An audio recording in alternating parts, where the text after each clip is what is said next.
सहनावतु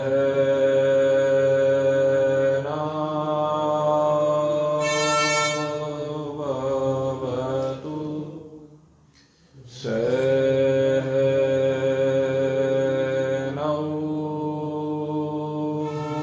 भुनक्तु सह वीर्यं करवावहै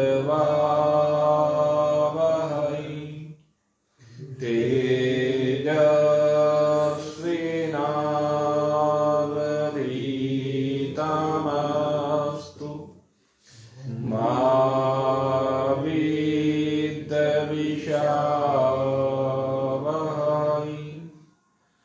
ॐ शान्ति शान्ति शान्तिः।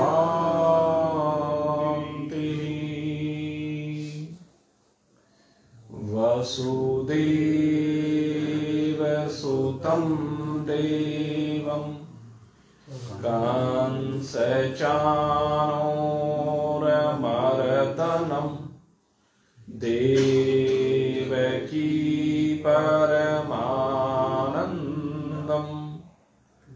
कृष्णं वन्दे जगद्गुरुं। नारायणं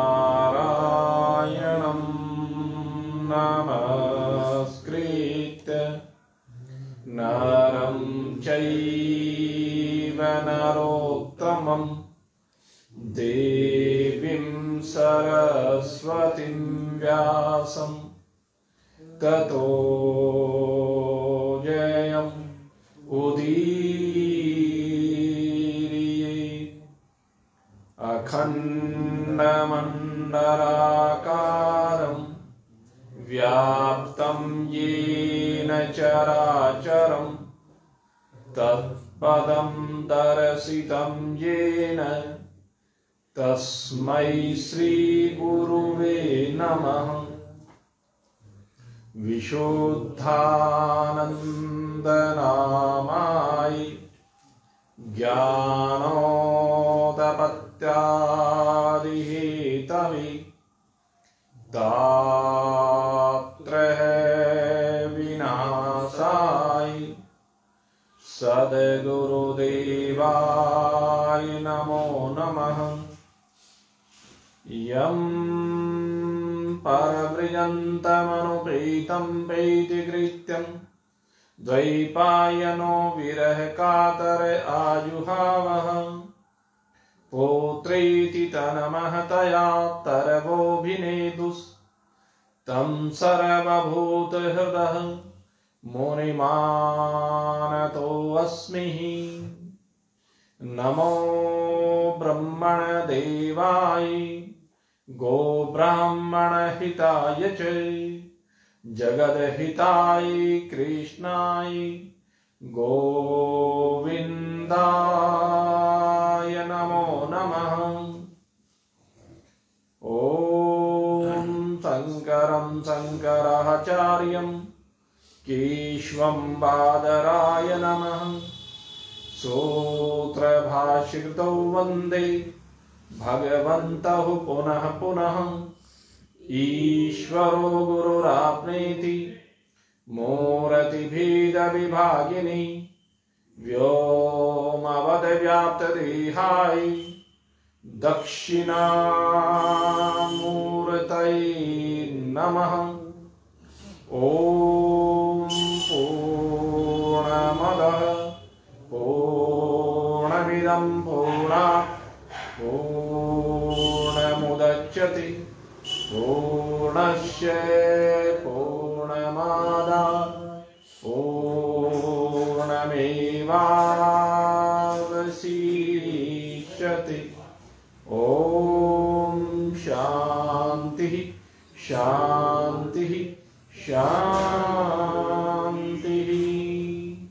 बोली सच्चिदानंद भगवान की जय।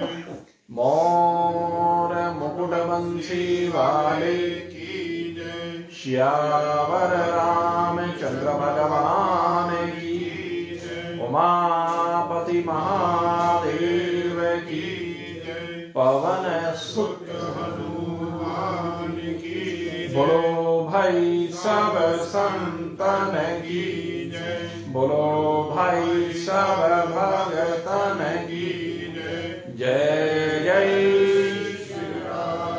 जय जय जय जय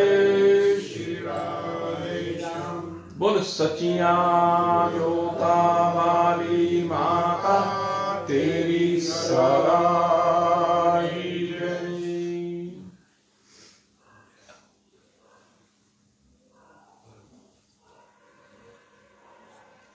भगवत प्राप्ति की इच्छा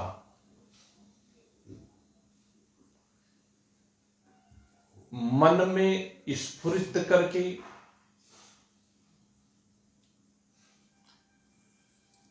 अपने इस विकृत मन को शांत करके परमात्मा चरणारविंदों में निरंतर समर्पित करते जिज्ञासु वृत्त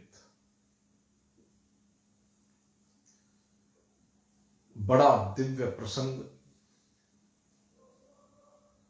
इस श्रीमद् भागवत कथा में चल रहा है। अब से पूर्व भूमिका का वर्णन था,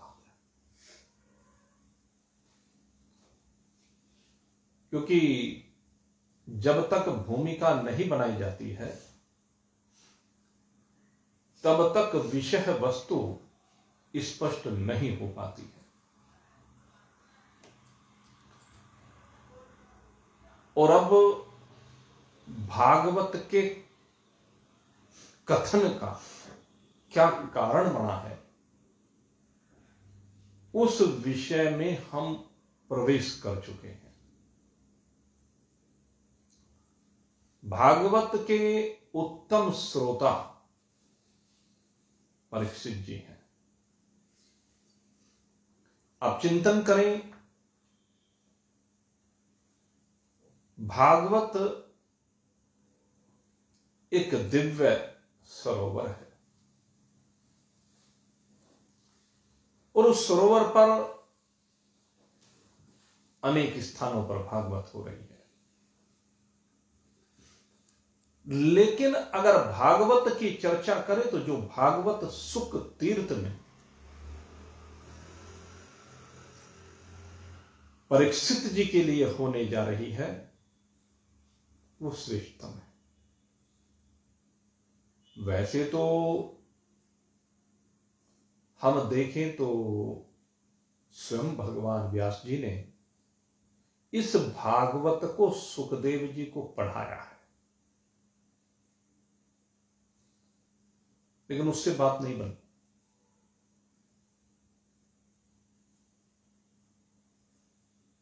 ये भागवत सूत जी ने सोनक आदि ऋषियों को श्रवण कराई है नैमिषारण्य में। यही भागवत उत्तम नगर में गोकर्ण जी ने धुंधुकारी को श्रवण कराई है और उत्तम नगर के नागरिकों को श्रवण कराई है। और यही भागवत सनकादिक ऋषियों ने नारद जी एवं अन्य अन्य ऋषियों को श्रवण कराई है सप्त सरोवर पर। लेकिन इन सभी भागवतों में जो महत्ता इस पवित्रतम सुख तीर्थ की है वो अन्यत्र देखने को नहीं मिलती। महत्ता तो सब जगह की है, बहुत है, असीम है। उस महत्ता का वर्णन हम शब्दों में नहीं कर सकते। लेकिन जब हम तुलनात्मक अध्ययन करते हैं तो परीक्षित जी ने जो कथा का श्रवण किया है वो सबसे श्रेष्ठतम है। क्योंकि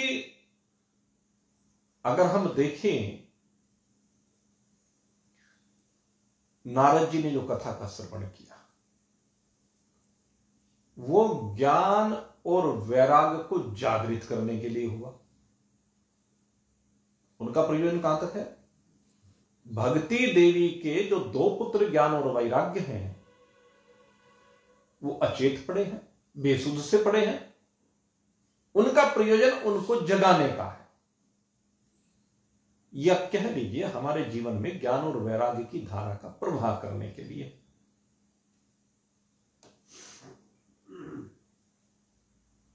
और गोकर्ण जी के प्रयोजन को अगर यदि हम देखें तो धुंधिकारी को प्रेत दोहे से मुक्त कराने का है। वो प्रेत देह छोड़ करके सदगति को प्राप्त हो जाए, ये धुंधुकारी का प्रयोजन है।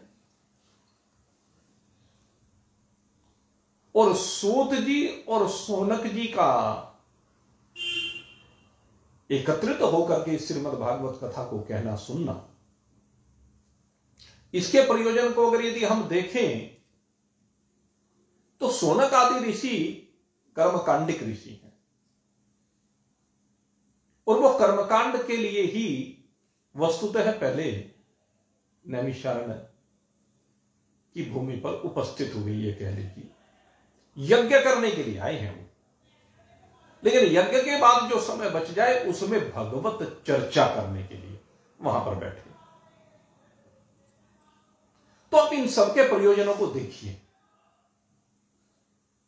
लौकिक प्रयोजन है। लेकिन परीक्षित जी जिनकी चर्चा हम आगे करेंगे, उनका प्रयोजन सबसे दिव्य प्रयोजन है। उनका प्रयोजन है मृत्यु मुखात प्रमुच्यते, मुझे वो पाना है जिससे मृत्यु के मुख में फिर ना जाना पड़े, आवागमन का चक्र सदा सदा के लिए निवृत्त हो जाए, मरना ना पड़े। अमरता की बात करते हैं, किसी लोक विशेष में जाने की बात नहीं है, किसी देह विशेष को छोड़ने की बात नहीं है, किसी पाप से मुक्ति की बात भी नहीं है। यद्यपि पाप के बाद वो ईश्वरामुख हुए हैं, लेकिन उस पाप निवृत्ति की बात भी नहीं करते हैं। ये कथा में स्पष्ट हो जाएगा। तो हमारा जो ये श्रीमद् भागवत का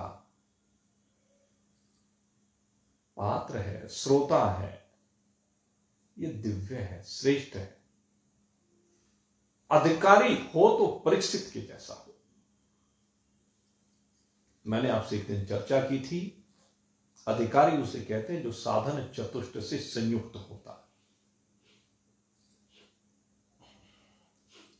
और वक्ता उसे कहते हैं जो अनुबंध चतुष्ट के अनुसार बोलना जानता हो। वक्ता के भी 4 बंधन हैं और श्रोता के भी 4 बंधन हैं, और अगर दोनों का संगम हो जाए तो गंगा जी के तट पर अमरता मिल जाए, मृत्यु से छुटकारा हो जाए। तो अब उसी प्रसंग में हम प्रवेश कर रहे हैं, और उसी प्रसंग में प्रवेश करते हुए परीक्षित जी को वन में कलयुग से मिलना होता है। कलयुग धर्म स्वरूप बैल को और गाय का रूप धारण करने वाली भूदेवी दोनों को ठोकरे मार रहा है, अपने पैर की डंडों से पीट रहा। कलयुग का काम यही है, वो धर्म को पीटता है। जिनके अंदर कलयुग प्रवेश कर जाता है वे धर्म की अवहेलना करते हैं, धर्म का उपहास उड़ाते हैं, उंगलियां उठाते हैं धर्म के ऊपर। जैसे वर्तमान में आप देखें विश्व भर में जो ये कम्युनिस्ट सोच वाले लोग हैं, ये यही तो करते हैं। ये जो कम्युनिस्ट सोच के व्यक्तित्व हैं, ये धर्म की अवहेलना करते हैं, धर्म का उपहास करते हैं, और जहां भी हो निरादर करने का पूरा प्रयास करते हैं, कम्युनिस्ट सोच वाले व्यक्ति। तो ये ऐसे लोग बार बार नरक से नरक को प्राप्त होते हैं। उसका दमन करने के लिए भगवान धार्मिक शक्तियों का यहां इस धरालोक में, भूलोक में पदार्पण कराते हैं, जिसके द्वारा अधर्म का विनाश हो और धर्म की भली प्रकार से संस्थापना हो। इसलिए जरूरी है कि हमें इस कलयुग का दमन करना चाहिए। अब कलयुग आ गया, उससे बचना पड़ेगा। उपाय तो हमें करना पड़ेगा। जैसे आपको बताया कि गर्मी आ गई, तो गर्मी से बचने का उपाय हमें करना पड़ेगा। बरसात आ गई, तो बरसात से बचने का उपाय हमें करना पड़ेगा। सर्दी आ गई, सर्दी से बचने का उपाय हमें करना पड़ेगा। बाढ़ आ गई, उससे बचने का उपाय हमें करना पड़ेगा। शहर में उपद्रव हो गया, उससे बचने का उपाय हमें करना पड़ेगा। और कई बार हम चाहते हुए भी नहीं कर पाते। जब दंगा हो जाता है तो उसमें न जाने किस किस के ऊपर क्या क्या अत्याचार हो जाए, इस बात को कहा नहीं जा सकता, वर्णित नहीं किया जा सकता। तो कई बार दैविक आपदा भी हो जाती है। खैर, भाव मेरा कहने का क्या है कि बचाव हमें करना पड़ेगा, बचना पड़ेगा। अगर बचने का हम उपाय नहीं करेंगे तो मारे जाएंगे, अधर्म पीटेगा हमें। जो अधर्म है वो हमें पीटेगा, छोड़ेगा नहीं, डंडों से मारेगा, ठोकर मारेगा, अपमान करेगा, दुख देगा, पीड़ा देगा, कष्ट देगा, और वो फिर हमें सहन करनी ही पड़ेगी। ऐसा कलयुग है, क्योंकि इसमें सुनवाई का कहीं प्रश्न नहीं है। इसलिए अपना बचाव हमें स्वयं करना। महाराज परीक्षित ने देखा ये ऐसा दुष्ट आ गया है, तो इस दुष्ट को यहां से भगाना चाहिए। धनुष बाण हाथ में लिया भगाने के लिए, लेकिन वो शरण में ही आके गिर गया, पैरों में पड़ गया। और जब पैरों में आकर के कलयुग पड़ गया तो कहा कि नहीं भाई, तुम मेरे यहां नहीं रह सकते। चलो ठीक है, तुम्हें क्षमा दान दे देता हूं, मृत्यु दान नहीं देता हूं, लेकिन मेरे राज्य में तुम नहीं रह सकते। महाराज, जब चक्रवर्ती आप सम्राट हैं, सारी धरा पर आपका साम्राज्य है, जहां भी मैं धरा पर जाता हूं मुझे धनुष बाण लिए हुए आप ही दिखाई देते हैं, सर्वत्र आपका साम्राज्य है, मैं कहां जाऊं? आप एक काम कीजिए, मुझे कुछ जगह रहने के लिए दे दीजिए। परीक्षित जी कहने लगे चलो ठीक है, तुम्हारी बात मान लेता हूं। दया आ गई। जब दया आ गई तो दे दिए स्थान। 3 स्थानों की चर्चा कल आपसे की गई थी। अभ्यर्थित सततः तस्मै स्थानानि कलये ददोः। कलयुग को जो जो स्थान दिए, कौन कौन से? द्योतम, पानम, स्त्रियः। इन 3 की चर्चा कल हम कर चुके। द्योतम, पानम, स्त्रियः, ये जो 3 स्थान है। पहला स्थान जहां पर द्यूत क्रीड़ा होती हो, जुआ खेला जाता हो, वहां पर कलयुग रहता है। अगर आपको कलयुग से बचना है, बचने का उपाय करना है ना, इस कली काल में भी बच सकते हैं कलयुग से, क्योंकि धर्म एक पैर पर तो बाकी था ना, और वो एक पैर आपका हो सकता है, क्यों नहीं हो सकता? लेकिन कब हो सकता है? जब आप बच जाएं उससे। संकल्प लें कि हम कभी भी किसी भी प्रकार का कोई जुआ नहीं खेलेंगे। मन में संकल्प पक्का होना चाहिए, कोई भी जुआ हम नहीं खेलेंगे। अनेक प्रकार जुए के आपको समझाए। दूसरी बात कही पानम। पानम माने नशे का पान, मद्यपान। इस मद्यपान से मतलब यह नहीं कि केवल शराब से मतलब है, मदिरा से ही मतलब नहीं है। इसका मतलब जितने भी प्रकार के नशे हैं, उन नशों का जो पान किया जाता है, उनका जो सेवन किया जाता है, अगर यदि हम उनसे बच जाए तो कलयुग से बच गए। फिर हमारे अंदर कलयुग प्रवेश नहीं कर सकता, हमारे घर में कलयुग नहीं आ सकता। वैसे भी ये बात तो स्वतः सिद्ध है। अड़ोस पड़ोस में जहां भी आप देख लीजिए, जिस घर में कोई नशा नहीं होता होगा, उस घर में कलयुग का किसी भी रूप में प्रवेश हो ही नहीं सकता। उस घर की तो मिसालें दी जाती हैं, क्योंकि आज के युग में कुछ भाग्यवान भगवत भक्त तो बचे हुए हैं, लेकिन घर शायद ही कोई बचा हुआ हो। नशे की स्थिति इस तरह की है। उठा के देख ले अपने अपने परिवारों में, कोई परिवार बचा होगा इससे, और कोई परिवार जो बचा हो वो मेरे राम जी की कृपा से बचता है।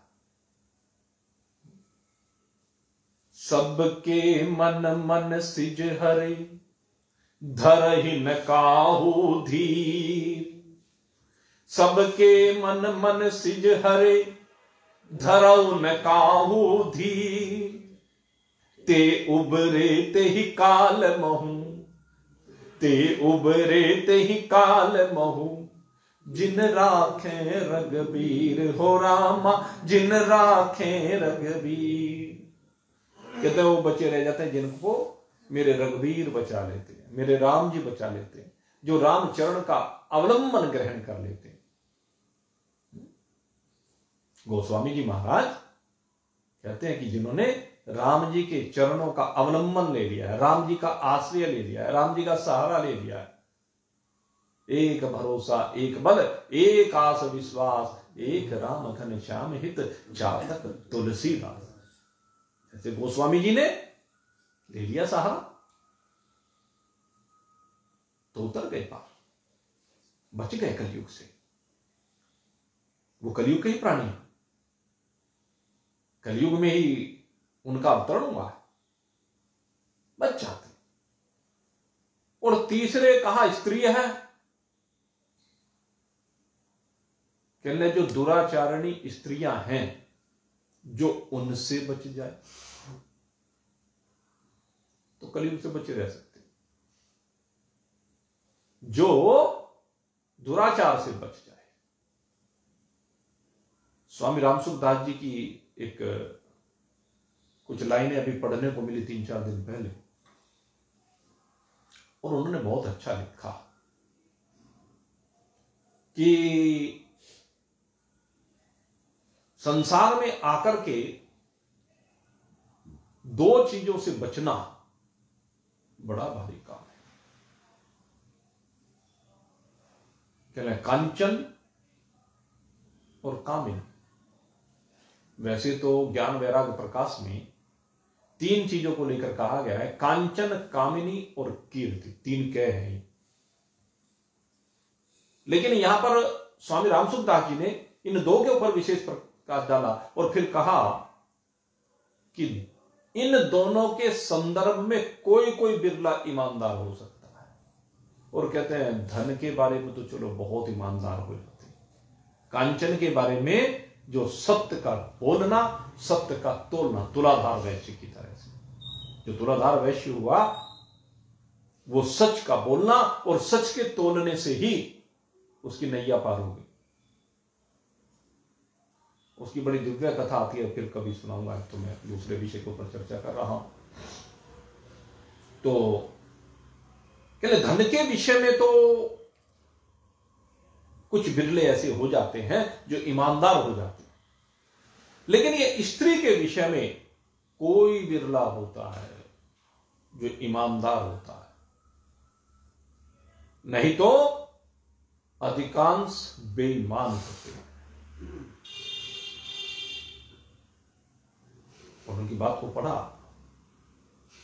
तो लगता है संसार में, क्योंकि जब बड़े बड़े ऋषि महर्षि जो सदा यज्ञ करने वाले, तप करने वाले, धैर्य और संयम से संयुक्त जीवन जीने वाले, वे तक विचलित हो गए, फिर आम सांसारिक गृहस्थी की क्या बात करें।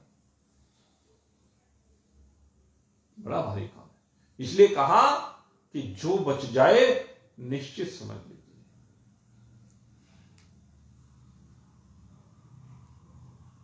गोस्वामी जी महाराज भी इस बात के ऊपर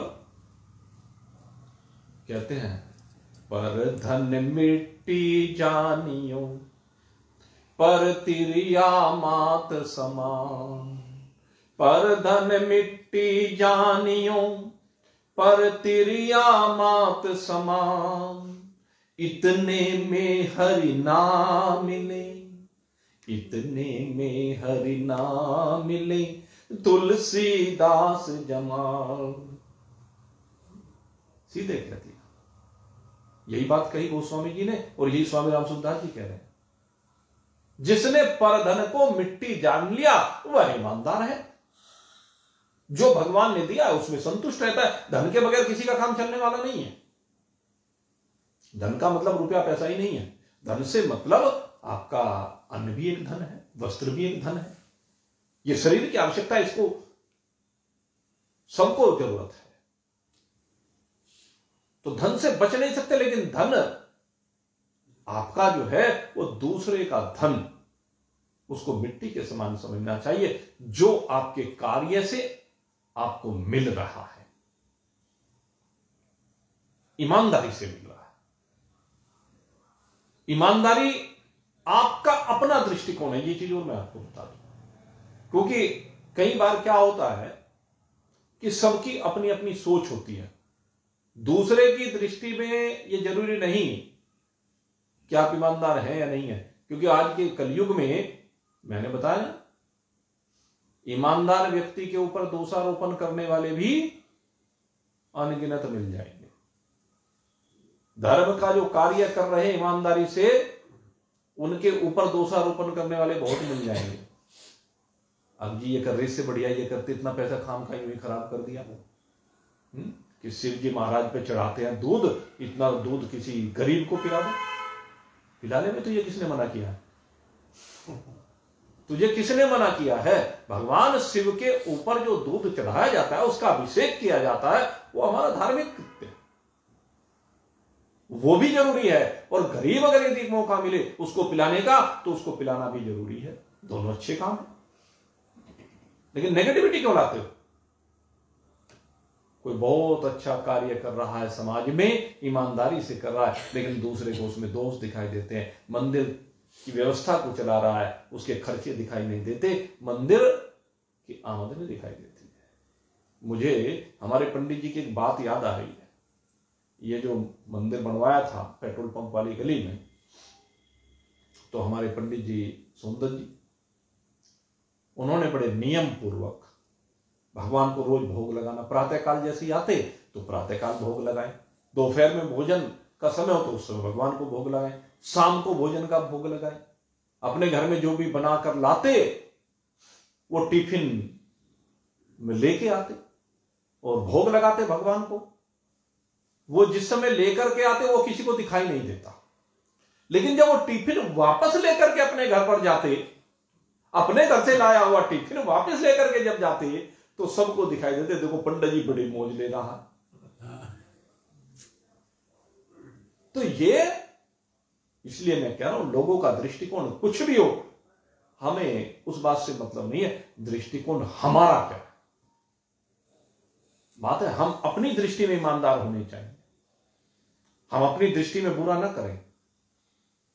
जिस भी सेवा को आप कर रहे हैं, आप अपनी दृष्टि में ईमानदार हो उसमें। दूसरे की दृष्टि तो ऐसी होती है, उससे कुछ फर्क नहीं पड़ता। तो खैर 3 चीजें हो गई। इन तीनों से जो बच गया तो कलयुग उसके घर में प्रवेश नहीं कर सकता। अब चौथी चीज की बात की। अब चौथा विषय यहां पर आज लिया जा रहा है, कह रहे द्यूतम पानम स्त्रिय, और चौथा है सुना। अब कहते हैं हिंसा। सुना माने हिंसा। यहां पर एक तो हिंसा से मतलब प्राणियों की हिंसा सीधे भौतिक रूप में, एक तो भौतिक रूप में हिंसा की बात हो रही है, और दूसरे सूक्ष्म हिंसा की बात हो रही है। सूक्ष्म रूप में जो हिंसा होती है, यहां पर दोनों से तात्पर्य है। स्थूल रूप में तो किसी भी पशु पक्षी कीट पतंग को मारना और मार करके खा जाना, या केवल मात्र देना किसी भी जीव को, यह हिंसा कहलाती है भी। लेकिन मैं सूक्ष्म रूप की हिंसा के ऊपर ज्यादा बल देता हूं। यह तो हिंसा प्रत्यक्ष समय सबको दिखाई देती है, इससे तो बचना ही है, 100% बचना। और बहकाने वालों की कमी नहीं है, हिंसा में बहकाने वालों की कमी नहीं है। जैसे आजकल के डॉक्टर एक गलत मैसेज देने लगे, किसको लेकर? एग को लेकर, अंडे को लेकर के गलत मैसेज देते हैं। कहने लगे जी तो फार्म के अंडे हैं, इनमें जीव नहीं होता। क्यों भाई? ये मुर्गी ने नहीं दिए क्या? तुमने कहीं से वैसे ही बनाए हैं क्या? इनको दिए तो मुर्गी नहीं होंगे, हमें नहीं पता, क्योंकि हम तो इन चीजों से कोसों दूर रहे हैं हमेशा ही, तो हमें नहीं पता क्या प्रक्रिया। लेकिन हमारा मानना है देती तो मुर्गी होगी, तो ऐसा कैसे संभव है कि मुर्गी जब अंडा दे उसमें जीव ना हो? और मैं कहता हूं जो भले आदमी हैं उनको इन चीजों को दूर से प्रणाम करके एक तरफ निकल जाना चाहिए। हमें क्या लेना देना? बहुत से लोगों ने क्या किया, जैसे चाय छोड़ी, चाय के अल्टरनेट लेने शुरू कर दी। क्यों भाई? ये क्या बेवकूफी है? अल्टरनेटिव क्यों लेते हो? फिर तो तुम चाय पी लो भाई। फिर ये क्यों कहते हो हमने चाय छोड़ दी? अल्टरनेट भी नहीं लेना। अल्टरनेट क्या हो सकते हैं? अल्टरनेटिव लेना है भाई, फला विटामिन है जी फलानी चीज में, भाई जो विटामिन इसमें है वो दूसरी चीज में भी तो हो सकता है? आजकल वो बड़े प्रचलन में है ओमेगा 3, इसकी सब मनुष्यों को जरूरी, बहुत जरूरत है। आज ये तो मछली के तेल में मिलता है, क्यों भाई अखरोट में नहीं मिलता? अखरोट में भी तो मिलता है। अखरोट खाने शुरू कर दो, 2 अखरोट खाओ, ओमेगा 3 जिसके अंदर भी कमी है सब ठीक हो जाएगा। 2 अखरोट रोज खाने। अजी विटामिन डी की बड़ी दिक्कत हो रही है। हाँ भाई, सूरज की धूप में तुम आधा घंटा नहीं रह सकते, तो प्रयास करो सूरज की धूप में रहने का। अजी आजकल नहीं निकलती तो कोई बात नहीं, विटामिन डी की गोलियां कुछ शुद्ध सात्विक गोलियां भी बनी हुई है। बचाव अपने आप करना है, मेरा कहने का भाव यह है। इन चीजों से बचना है, नहीं तो कलयुग प्रवेश करेगा ही। अब दूसरी बात, मैं सूक्ष्म हिंसा की बात कर रहा हूं, तो स्थूल हिंसा है सब जानते हैं, सब इससे बचकर रहना ही चाहिए और रहते हैं। खैर आप लोग तो सभी भाई सत्संगी लोग हैं, इसलिए सब रहते ही हैं। अब मैं सूक्ष्म हिंसा की बात कर रहा हूं। हमारे यहां हिंसा उसको कहा जो मन से, वाणी से और शरीर से आप अगर किसी को भी कोई कष्ट देते हैं, मन से, वाणी से और शरीर से अगर यदि आपने किसी को कोई कष्ट दिया तो वो हिंसा कहलाती है। आप देख लीजिए, आपके मन में किसी के प्रति कोई दुर्भावना आई क्या कभी? अगर आई तो आपने हिंसा की, और जिस समय वो दुर्भावना आई समझ लीजिए इस समय कलयुग आपके अंदर आकर बैठ गया। सोच लीजिए, जिस समय आप किसी की निंदा कर रहे हैं तो समझ लीजिए उस समय आपके अंदर बैठ करके कलयुग बोल रहा है। कलयुग आ गया। इसलिए मैं बार बार कहता हूं अपने समय का सदुपयोग कीजिए। ये समय का सदुपयोग करना नितांत आवश्यक है। ये जो व्यर्थ की प्रमाद संयुक्त चर्चाएं होती है, इधर उधर की फालतू की चर्चाएं होती हैं, इसकी उसकी तेरी मेरी चर्चाएं होती हैं, इन चर्चाओं से बाहर निकलो और चर्चा करनी है तो केवल एक परमात्मा की चर्चा करो। ये जीवन की पूंजी निरंतर लुटी जा रही है। भगवान ने बड़ी कृपा करके हमें मानव का तन दिया है, और मानव का तन सबसे बड़ा धन है। इससे बड़ा कोई दूसरा धन नहीं है। इसे क्यों व्यर्थ में लुटा रहे हो? इसका सदुपयोग कर लो, नहीं तो बाद में पछताने के अलावा कुछ नहीं रह जाएगा। पूंजी लुट गई रे, पूंजी लुट गई रे, सोने वाले जा। पूंजी लुट गई रे, सोने वाले जा। कैसे लुट गई? ये हमारी बुद्धि, इसने लुटा दी। बुद्धि विषय निद्रा में सोई, विषयों की निद्रा में सो गई ये बुद्धि। निरंतर विषयों का चिंतन करने के कारण से ये बुद्धि सो रही है।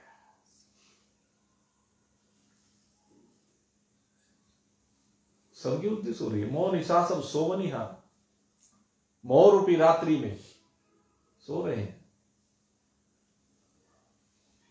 लेकिन जो संयमी होते हैं वे जागते हैं, इस मोह रूपी निद्रा में जागते हैं।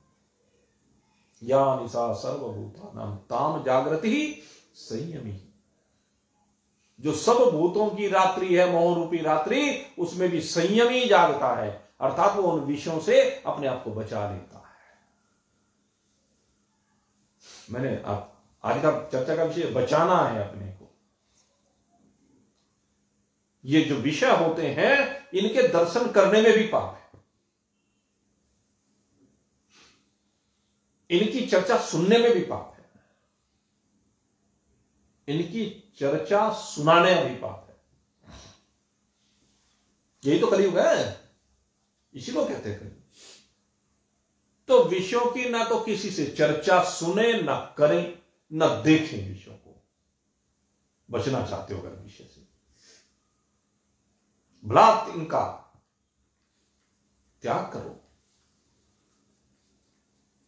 संयम करना है। तो क्या है? पूंजी लुट गई रे, सोने वाले जाग। पूंजी लुट गई रे, सोने वाले जाग। बुद्धि विषय निद्रा में सोई, पीछे की पूंजी सब खोई। इस संसार में आया, भगवान से वायदा करके आया कि यहां जाकर के मैं तेरा भजन करूंगा, अपने स्वरूप को जानूंगा, और अपने स्वरूप को जान करके इस संसार के दुखों से बाहर निकल जाऊंगा। भगवान से वायदा करके आया, लेकिन यहां विषयों में बुद्धि को खो दिया, इसलिए कहा पीछे की पूंजी सब खोई। पीछे से लेकर के आया था तभी तो मानव तन मिला, हर एक को नहीं मिलता मानव तन। मानव तन मिला, लेकिन इस मानव तन रूपी पूंजी को भी यहां खो दिया। जो पीछे से लेके आया माल, बाप का माल लेके आया, लुटा दिया। बाप के माल को एक तो लुटा रहा है और एक संजो संवार के रख रहा है। ऐसा भी तो है ना, उसमें वृद्धि कर रहा है। यानी जो हमें परमात्मा ने देके भेजा या हमारे प्रारब्ध में जो हमें मिला, उसमें एक वृद्धि करता है और एक उसमें ह्रास करता है। तो बढ़िया कौन है? जो वृद्धि करे, जो अपने धन को बढ़ाए, इस राम रतन धन को बढ़ाए, इस प्रेम धन को बढ़ाए, इन राम नाम के हीरो को इकट्ठा करे। तो बुद्धि विषय निद्रा में सोई, पीछे की पूंजी सब खोई। और घर में लग गई आग, पूंजी लुट गई रे। घर में लग गई आग, पूंजी लुट गई रे। पूंजी लुट गई रे, सोने वाले जाग। पूंजी लुट गई रे, सोने वाले जाग। जब बुद्धि विषय रूपी निद्रा में सो गई तो क्या हुआ? घर में आग लग गई। और जब आग लग जाती है तो सब कुछ जल करके भस्म हो जाता है, राम नाम सत्य हो जाता है। इसलिए सोच विचार कर, कब का सोया सुधि नहीं आई, कब का सोया सुध नहीं आई। कब का सो रहा है तो जब तक सुध नहीं है जाग। कब का सोया सुध नहीं आई, जगा रहे श्रुति सज्जन भाई। दो जने हैं जगाने वाले इस संसार में, दो ही जगाने वाले हैं, या तो श्रुति, श्रुति माने हमारा वेदों का ज्ञान, और एक जो उनको जीवन में उतार करके आगे आप तक फैलाते हैं, प्रसार करते हैं, इसका प्रवाह करते हैं, आपको प्रदान करते हैं। सज्जन व्यक्तित्व, महान पुरुष, संत। कब का सोया सुधि नहीं आई, जगा रहे श्रुति सज्जन भाई। उठ कर मार्ग लाग पूंजी लुट गई रे, उठ कर मार्ग लाग पूंजी लुट गई रे, पूंजी लुट गई रे सोने वाले जा, पूंजी लुट गई रे सोने वाले जा। पूंजी लुटी जा रही है, इसलिए जाग जा, उठकर मार्ग लाग। कौन से मार्ग पर? जो मार्ग तुझे परमात्मा की ओर लेकर जाता है, जो मार्ग तुझे उत्थान की ओर लेकर जाता है, उस मार्ग पर आगे बढ़। प्याला पी कर सोया ऐसा, प्याला पी कर सोया ऐसा, नशा चढ़ा पत्थर हुआ जैसा। प्याला पी कर सोया ऐसा, नशा चढ़ा पत्थर हुआ जैसा। पत्थर ही हो जाता है भाई जब ये मद का प्याला पी लेता है, तो व्यक्ति पत्थर ही हो जाता है, जड़ हो जाता है, क्योंकि उसकी बुद्धि फिर काम नहीं करती है। मद कैसा? पैसे का मद होता है, रूप का मद होता है, बल का मद होता है। मद एक तरह का नहीं, अनेकों तरह के मद होते हैं। तो प्याला पी कर सोया ऐसा, नशा चढ़ा पत्थर हुआ जैसा। अब तो निद्रा त्याग पूंजी लुट गई रे, अब तो निद्रा त्याग पूंजी लुट गई रे, पूंजी लुट गई रे सोने वाले जा, पूंजी लुट गई रे सोने वाले जा। जाग जा रे, और क्या कर? छोड़ भरोसा और का प्यारे, छोड़ भरोसा और का प्यारे, बिगड़े अपने काम बना ले। और का भरोसा छोड़ दे, अपने बिगड़े हुए काम बनाने की चिंता कर। परीक्षित जी बनाने जा रहे हैं, परीक्षित जी का काम बिगड़ेगा और बिगड़े हुए काम को बनाने जा रहे हैं। इनसे हमें प्रेरणा लेनी है, अपने बिगड़े हुए कामों को बनाने की प्रेरणा लेनी है। कौन सा काम बिगड़ा हुआ है सबसे ज्यादा? सबसे ज्यादा कौन सा काम बिगड़ रहा है? जिनसे आपको दुख मिल रहा है, वही तो बिगड़े हुए काम है। बिगड़े हुए काम आपको दुख देते हैं, शोक देते हैं, रोग देते हैं। तो जो उनसे वो काम है जिनसे दुख मिल रहा है, उनके कारणों को नष्ट कर। और सबसे बड़ा कारण दुख का है अज्ञान, नासमझी, भूल। सत्य को असत्य समझना और असत्य को सत्य समझना, जड़ को चेतन समझना और चेतन को जड़ समझना, दुख रूप को सुख रूप समझना और सुख रूप को दुख रूप समझना, यह सबसे बड़ा ज्ञान है। सत्य तो परमात्मा है, लेकिन हम जगत को सत्य समझ रहे हैं। सुख रूप परमात्मा है, लेकिन हम संसार के विषयों को काम क्रोध मद लोभ मोह के अधीन होकर के शब्द स्पर्श रूप रसगंध को अमृत समझ रहे हैं। चैतन्य तो परमात्मा है, लेकिन हम जो पदार्थ रोजमर्रा के इस स्थूल शरीर के उपयोग में आ रहे हैं उनको चैतन्य समझ रहे हैं। जड़ पदार्थों को, जड़ को चैतन्य समझ लिया, उन्हीं में आसक्त हो रहे हैं। तो ये दृष्टि बदलने की जरूरत है, ये समझने की जरूरत है। छोड़ भरोसा और का प्यारे, बिगड़े अपने काम बना ले, परमहंस नहीं काग। तू कौन है? परमहंस नहीं काग, पूंजी लुट गई रे, पूंजी लुट गई रे, सोने वाले जाग, पूंजी लुट गई रे, सोने वाले जाग। ये सोने वाले जाग जा मुसाफिर, अपने आप को विश्व की निद्रा से बाहर निकाल। और जो ये 4 स्थान दिए हैं कलयुग को, चौथा स्थान हिंसा, अगर इससे बच गए ना तो सबसे बच जाओगे, मैं आपको बता देता हूं। और इसके लिए क्या करें? मौन रहना सीखो। मौन रहने से इस चौथे विकार से बचा जा सकता है, हिंसा से, मन की हिंसा से। क्योंकि मन की हिंसा ही फिर तन और वाणी के रूप में बाहर निकल करके आती है।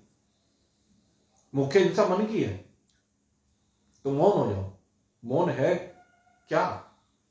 कि तुम मन को शांत कर दो, मन से निकलने वाले वृत्तियों के प्रवाह को रोक दीजिए।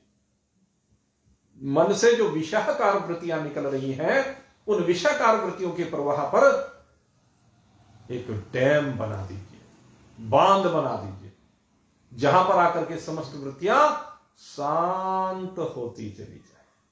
रोक दीजिए। यही मौन है। जब आपकी वृत्तियां रुक जाएंगी, विषयाकार नहीं होंगी, विषयों की ओर नहीं बहेंगी, तो हिंसा किसकी होगी? किसको उल्टा सीधा कहोगे? किसको गाली गलौज करोगे? किसकी इज्जत उतारोगे? इसलिए मन का निग्रह सबसे जरूरी है। कलयुग हमारा मन में बैठा हुआ है सबसे मुख्य रूप में। सबसे मुख्य रूप में कलयुग हमारे मन में ही बैठा हुआ है, और यहीं बैठ करके ये हिंसा करा रहा है हमारे से। इसको समझिए कि कलयुग करा रहा है, इसलिए इस कलयुग को मैं अपने अंदर आने नहीं दूंगा, इस कलयुग को दूर भगा के रहूंगा, इस कलयुग के चंगुल में मुझे नहीं फंसना। अगर आप चाहते हैं तो कलयुग से बचिए। तो 4 चीजों में कलयुग का वास दिया, और कलयुग इधर उधर सर्वत्र घूमता फिरा, सारे देश में घूम गया, और घूमने के बाद आकर के फिर परीक्षित के सामने खड़ा हो गया। कहने, महाराज क्या कर रहे हो आप? कैसे कैसे स्थान दे रहे हो? आपके राज में चारों ही स्थान नहीं है। आपने तो कलयुग के आते ही यहां पर सत्य युग की स्थापना कर दी है। कहते न तो कोई जुआ खेलता आपके राज्य में, न कोई नशे का पान करता, न कोई स्त्री न कोई पुरुष दुराचारी है, और न ही कोई हिंसा करता है, क्योंकि सब ने अपने मन को भगवान श्री कृष्ण में रमा लिया है। यत्राधर्म चतुर्विधा, कहते हैं यत्राधर्म चतुर्विधा, कहते अधर्म के यही 4 स्थान हैं रहने के। कलयुग के यही 4 स्थान है। कलयुग और अधर्म दोनों एक ही बात है। इन 4 स्थानों में कलयुग रहता है। इन 4 स्थानों को खूब टटोलने के बाद कहने लगा, ये आपके राज्य में नहीं है, मुझे और स्थान दो। कहने लगे, अच्छा चल एक स्थान ऐसा देता हूं जहां तू घर घर में बस जाएगा। कहने, हाँ ऐसा ही दे दो, घर घर में तो बसना है मुझे। तो पुनश्च याचमानाय, उसके याचना किए जाने पर पुनः उन्होंने जात रूप मदात प्रभु। कौन सा स्थान दिया यहां पर? कहा मद, जात रूप मदात प्रभु। लेकिन यहां पर इसका अर्थ जो किया गया संस्कृत में, कहते हैं, कोई कहता है स्वर्ण, कोई कहता है धन, और कोई कहता है रजोगुण। तो व्यक्ति को जिससे भी मद होता हो, जाहे में भी मद होता हो, वो सोने को लेकर भी हो सकता है। जब आभूषण पहन के शादी में जाएं, इसको दिखाएं, उसको दिखाएं, ये नया डिजाइन का हार लेके आई हूं, अभी अभी खरीदा है, खूब अच्छी तरह, खूब सबको दिखाना है। तो ये क्या बोल रहा है? उसके अंदर का मद बोल रहा है, अभिमान बोल रहा है।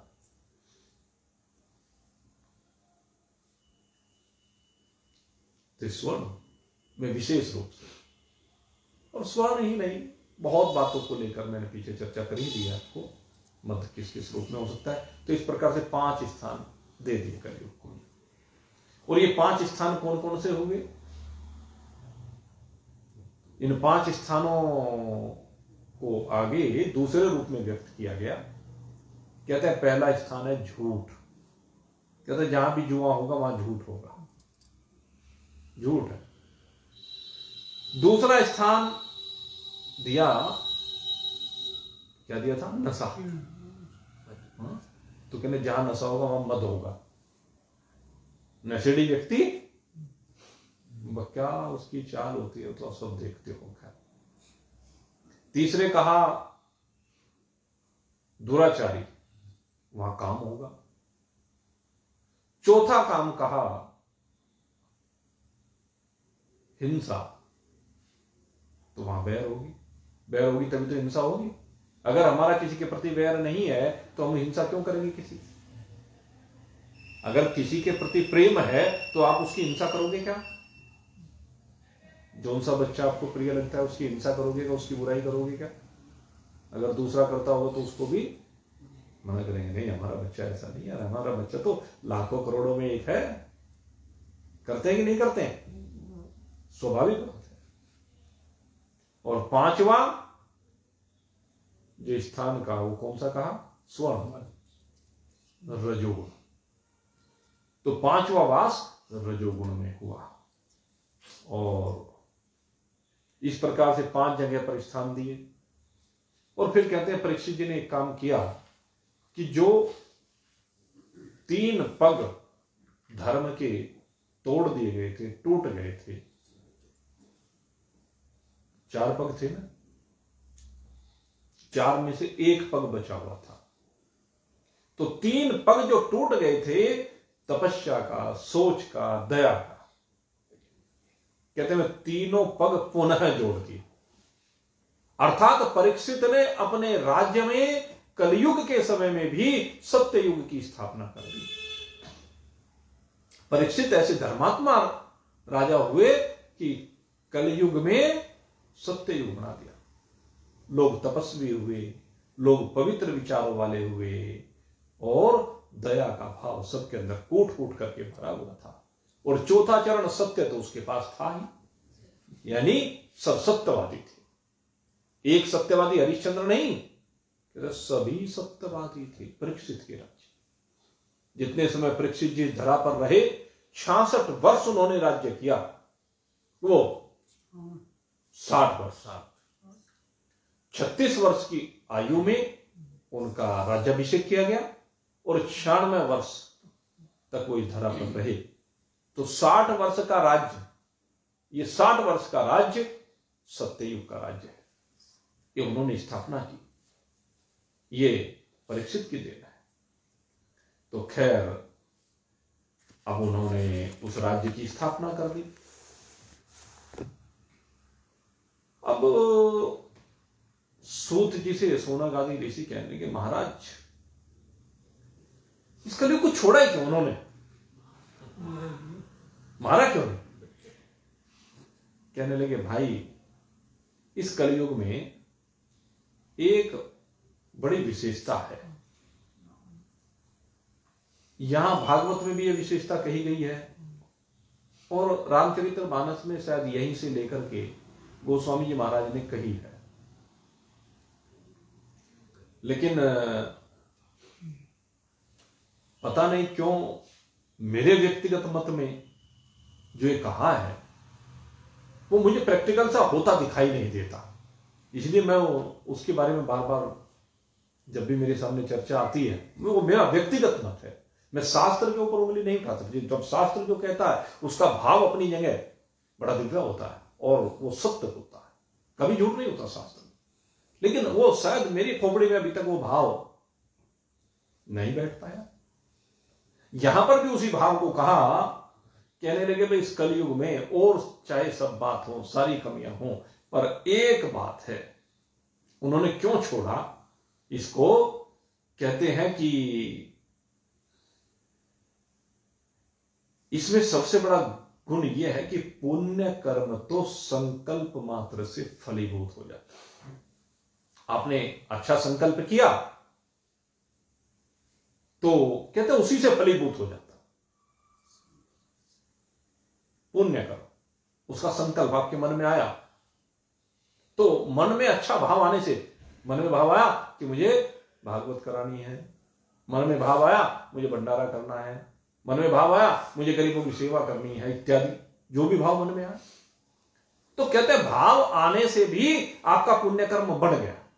कर्म करने से पहले, कर्म जब कर लेंगे तब तो पूरा बनेगा, लेकिन संकल्प मात्र से भी पुण्य का फल तो मिलता है, मानसिक पुण्य कर्म का फल। लेकिन पाप कर्म का फल शरीर से करने पर ही मिलता है, मन में आने मात्र से नहीं मिलता। यहां पर यही बात गोस्वामी जी महाराज ने भी रामचरितमानस में कही है। नानुद्वेष्टि कलिम सम्राट सारंग इव सारभुकः कुशलान्यासु सिद्ध्यन्ति नेतराणि कृतानि यत्। यहां पर यह मंत्र कहा। तो संकल्प मात्र से पाप का फल नहीं मिलता, लेकिन चूंकि प्रैक्टिकल, मैंने कहा ना, मुझे व्यक्तिगत रूप से ये बात अभी हजम नहीं होगा, क्योंकि या तो मेरे समझने में गलती है, मैं तो यही मानता हूं कि मेरे समझने में गलती है, क्योंकि मैं देखता हूं कि व्यक्ति मानसिक ताप से ही यहां पर सबसे ज्यादा से जुड़ा रहता है। सबसे ज्यादा इसको मानसिक ताप ही परेशान करते हैं। आप देख लीजिए, मानसिक विकार तो मैं ये देख रहा हूं कि कलयुग में सबसे ज्यादा बढ़ रहे हैं। मानसिक विकार, जरा जरा सी बातों के ऊपर मन में विकार का आ जाना। भले आपने कर्म नहीं किया, लेकिन मन में और किसी को उसका फल मिले ना मिले, आपको तो मिल जाता है, तो मिलता नहीं क्या? मन में आप किसी के बारे में बहुत सोच रहे, गलत सोच रहे, उसे कुछ नहीं पता, सामने मेरे बैठा, मैं इसके बारे में कुछ भी सोच रहा हूं, क्या पता उसको, क्या पता कि मैं अच्छा सोच रहा कि बुरा सोच रहा। लेकिन वे विकार मन में घुन लगा देते हैं और मन का घुन शरीर में लगता है। प्रैक्टिकली रोज आप देखते हैं। इसलिए तात्पर्य को शास्त्र के समझने के लिए वो जो सूक्ष्म बुद्धि है वो बहुत जरूरी है। भाई प्रयास करेंगे शास्त्र की भाषा को खूब अच्छी तरह से समझने का, और जब तक वो समझ में ना आए तब तक आपको ही मैं क्या समझाऊं। इस विषय को लेकर के मैं तो देखो भाई बिल्कुल यथार्थ और स्पष्ट कहने वाला व्यक्ति हूं। आपको पता हेर फेर की बात यहां नहीं है। जिस दिन मैं भी इसके ऊपर शोधन कर रहा हूं, बहुत समय से, कई सालों से कर रहा हूं, सोचता रहता हूं, विचार करता रहता हूं, लेकिन यह भी मुझे पता है कि एक दिन इसका समाधान जरूर निकल करके आएगा, क्योंकि शास्त्र में जो लिखा है वो 100% सत्य लिखा है। लेकिन वो भाव, उसका तात्पर्य जब तक समझ में ना आए तब तक प्रयास करना चाहिए उसके तात्पर्य को समझने का। तो खैर, कलयुग को इसलिए परीक्षित ने छोड़ दिया, लेकिन भाई कलयुग है और वो कलयुग अब परीक्षित के ही सिर पर आकर बैठेगा। कल अब वो आज तो मैं कैसे बैठा हूँ भाई, अब तो समय हो गया और समय की अपनी मर्यादा है, आपको पता है। तो आज तो यहीं रहने दो, कल को कलयुग जब सर पर आके बैठेगा फिर उसे उतारना भी है। कलयुग को बैठे बैठे नहीं ले जाएंगे, सर पे बैठा के थोड़े ले जाएंगे, कलयुग को उतारना भी है। तो कलयुग को उतारने का उपाय कैसे क्या, वो सब चर्चा आपके सामने अब कल से प्रारंभ करेंगे। जैसी भगवत इच्छा होगी आज यहीं पर विश्राम देंगे। और एक विषय आज मैं चर्चा कर ही रहा था आपसे, हम सबका सौभाग्य है भगवान श्री राम का दिव्य मंदिर अयोध्या जी में बनाया जा रहा है और उस मंदिर के लिए हम सभी लोग एक भावना लेकर चल रहे हैं कि हमें सबको कुछ ना कुछ सहयोग, मैं कम से कम नहीं कहूंगा, अधिक से अधिक देना चाहिए। और घर घर वो लोग आ ही रहे हैं, आएंगे तो अपने स्तर से, भाई अपने घर के स्तर से कोई देना चाहे किसी भी स्तर से दीजिए, लेकिन हमारा मन ये भी है कि एक सामूहिक रूप से हम अपने भाई जो हरि कृपा ट्रस्ट है उसके स्तर से भी हम उनको सहयोग राशि प्रदान करें। अगर किसी का मन होगा तो वो संस्था के स्तर से भी सहयोग कर सकता है। और इस विषय में जैसा जिसका कुछ भी मन हो, और वो भाई जो नंबर 1 का सिस्टम होता है जिनका टैक्स का विषय बैठता है तो उसमें वो कुछ छूट भी दे रहे हैं।